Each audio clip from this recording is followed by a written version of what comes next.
Hi అండి, అందరికి నమస్కారం. Welcome to my channel. నేనైతే చాలా బాగున్నాను, మీరు కూడా చాలా చాలా బాగుండాలి మనస్ఫూర్తిగా కోరుకుంటున్నానండి.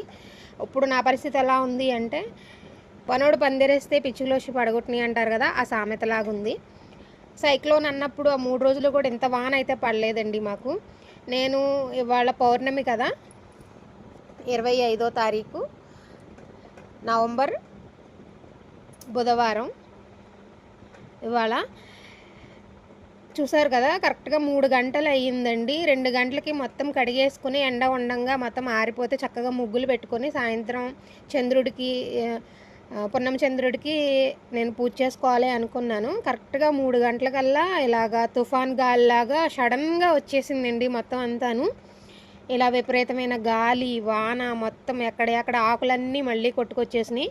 అందుకే చెప్పాను నేను మీకు ఆ సామెత. చూసారు కదా, ఆవు ఎప్పుడు కూడా వానలో తడవడానికి అసలు ఇష్టపడదంటండి. చూసారు ఎలా ముడుచుకుపోతుందో, విపరీతంగా సడన్గా ఉన్నట్టుండి వచ్చేసిందండి. మొత్తం ఆరిపోతోంది అన్నప్పుడు సడన్గా వాన అనేది పడిపోయి చూసారా, మొత్తం ఆకులు కానీ చెరువులాగా అయిపోయింది.